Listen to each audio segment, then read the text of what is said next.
पत्थर दिल पिघल जाएगा। दांतों को आराम देकर देखिए, स्वास्थ्य सुधर जाएगा। हाथों को काम देकर देखिए, चाहों और उजियारा पसर जाएगा। जिह्वा पर विराम देकर देखिए, कलेश का कारवां गुजर जाएगा। ख्वाहिशों को घटाकर देखिए, खुशियों का संसार नजर आएगा। अब हम एक नाटक पेश कर रहे हैं। इस नाटक का नाम है अमरदीप। इसको हम 3 पार्ट में दिखाएंगे और सारे पात्र इसके काल्पनिक है। पहला पात्र शुरू होता है अब।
हेलो भाई, एम्बुलेंस भेजो। अरे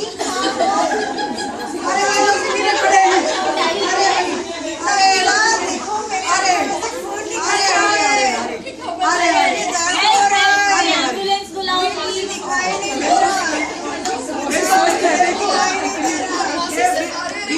बिना हेलमेट पहने कितनी तेज स्पीड से बाइक चला रहे थे और मोबाइल भी यूज कर रहे थे। कितना गलत है। अरे अभी एम्बुलेंस को मैंने फोन कर दिया, मेरे भी फोन निकल गया। अरे जल्दी से घर वालों को फोन करो, जल्दी। हेलो अंकल, अंकल मैं गीता बोल रही हूँ। गीत की फ्रेंड गीता। मोबाइल में स्विच ऑफ कर दीजिए। दीप की फ्रेंड गीता बोल रही हूँ। हाँ बोलिए। मैं और दीप जा रहे थे कामरेज 4 रास्ता से, हमारा एक्सीडेंट हो गया है और आप जल्दी आ जाइए। दीप को चोट लगी है, संजीवनी हॉस्पिटल लेके जा रहे हैं उसे। मैं जल्दी आता हूँ, आप उसको हॉस्पिटल पहुंचाइए, जल्दी आ जाइए। घबराने की कोई बात नहीं है।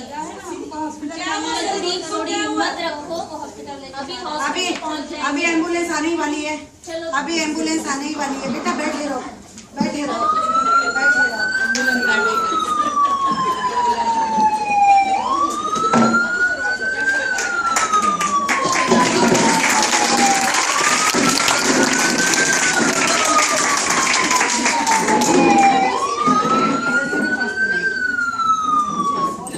जैसा कि पहले पार्ट में आपने देखा, गाड़ी और बाइक का बहुत ही जबरदस्त एक्सीडेंट हुआ है। अमर ने सीट बेल्ट नहीं बांधी थी, उसको बहुत गहरी चोट आई है। दीप ने भी हेलमेट नहीं पहना था और मोबाइल पे बात कर रहा था, उसका नतीजा उसकी आंखों में बहुत गहरी चोट आई है और सबको संजीवनी हॉस्पिटल पहुंचाया गया है। अब आगे देखते हैं डॉक्टर क्या बोलते हैं सेकंड पार्ट में।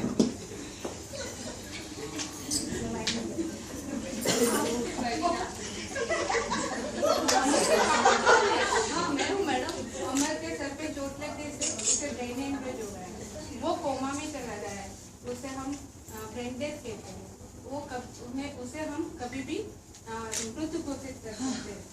मैं आप और आपके परिवारजनों से एक बात कहना चाहती हूँ। अमर को तो भगवान अपने पास बुला ही रहा है, मगर अमर को अमर और जीवंत रखने का एक अवसर आपको दिया है। अमर के सारे पार्ट, किडनी, लीवर, आंखें जीवित है। अगर आप और आपके परिवारजन हमें इजाजत दे तो हम उसे दूसरे को डोनेट करके दूसरों की जिंदगी बचा सकते हैं। नहीं अमर के पापा, अभी मेरा बेटा जिंदा है, अभी आप ऐसा मत करिए।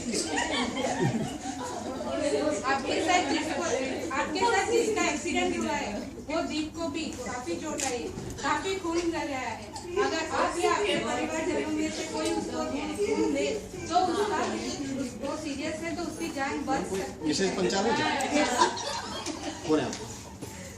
बहुत बढ़िया मैडम, मैं आपकी बात समझ गई और इस नाजुक और आपातकालीन परिस्थिति में मैं आपको पूरी स्वतंत्रता देता हूँ कि आप अमर की आंख इम्प्लांट कीजिए।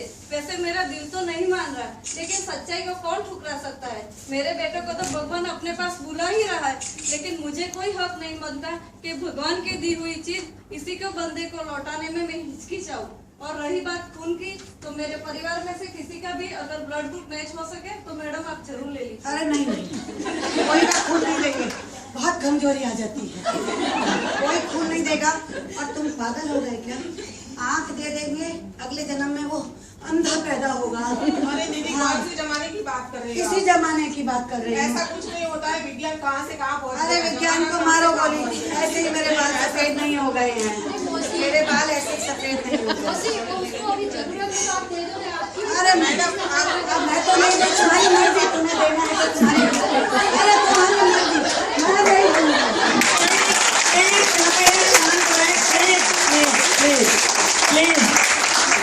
प्लीज अभी नाटक पूरा देखिए। मैडम आप दीप के पापा जैसे बोलते हैं ऐसा ही करिए। आप दीप की जान बचाइए। अमर के पापा जैसे बोलते हैं ऐसा ही कीजिए। और हम दीप के आंखों में हमारे अमर की तस्वीर देखेंगे। दीप के पापा कौन है? आपको या आपके परिवारजनों को कोई आपत्ति? नहीं मैडम, ऐसा बलिदान तो कोई साधु महात्मा या भगवान ही दे सकता है। हम और हमारे परिवारजन तो इनके आभारी है जो इतना त्वरित और नेक निर्णय ले लिया। मैं अपने शरीर की चमड़ी उतार कर जूते बनाकर दूं तो भी कम है। दीप की जान बचाने के लिए अगर अमर के परिवार वाले जो कर रहे हैं वो हमारे लिए तो भगवान बराबर है। नहीं ऐसा मत कीजिए, भगवान को शायद यही मंजूर था। वैसे हम थोड़े सेल्फिश हो गए थे, लेकिन अब मैं मेरे बेटे अमर की आंख दीप को देकर उसी में मेरे बेटे का चेहरा देख पाऊंगा। मैडम आप ऑपरेशन की तैयारी शुरू कीजिए। जैसा कि आपने सेकंड पार्ट में देखा, डॉक्टर ने अमर को मृत घोषित कर दिया है, परंतु उसके सारे बॉडी पार्ट्स अच्छी कंडीशन में हैं, आंखें भी सही कंडीशन में हैं। इधर दीप की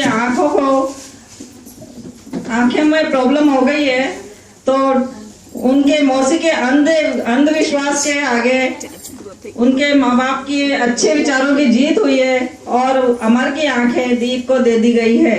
आगे अगले थर्ड पार्ट में आप देखिए।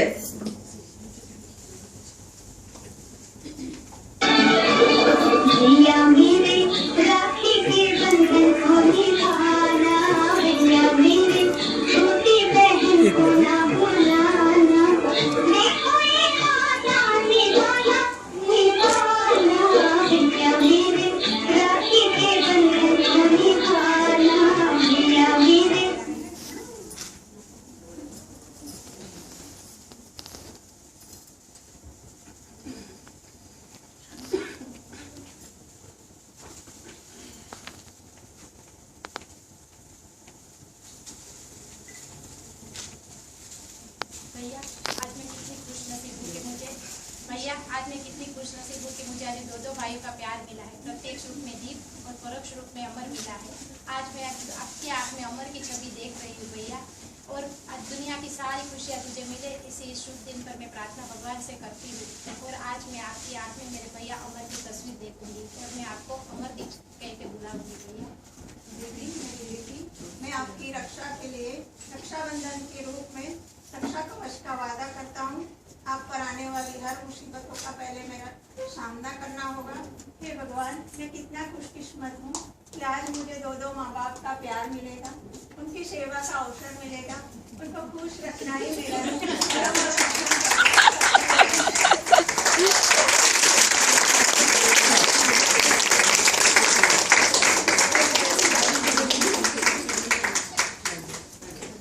यह नाटक के सभी पात्र और घटनाएं काल्पनिक थी।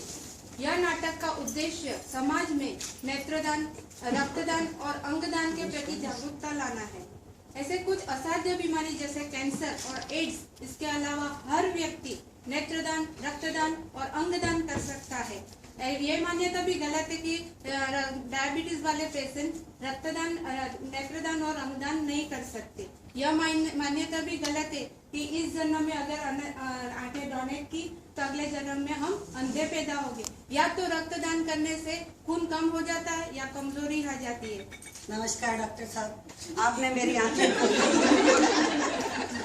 इतने सालों से मैं इस अंधविश्वास में जी रही थी कि खून देने से कमजोरी आ जाती है और नेत्र देने से अगले जन्म में अंधे पैदा होते हैं। तेरी आंखों के सिवा दुनिया में रखा क्या है? हिंदू हो या मुसलमान, सिख जैन, भाई भाई, सबके खून का रंग बस लाल है भाई। जरूरत जब पड़ जाए या सिर्फ यह आए, इंसान का खून एक है रंग उसका सिर्फ लाल भाई। मजहब नहीं सिखाता आपस में बैर रखना, रक्तदान हमें सिखाता आपस में जीवन बचाना। तो आइए हम आज प्रण करें, हर 6 महीने में हम रक्तदान करेंगे और हमारा नाम चक्षुदान और अंगदान के लिए रजिस्टर करवाएंगे। रक्तदान है महादान।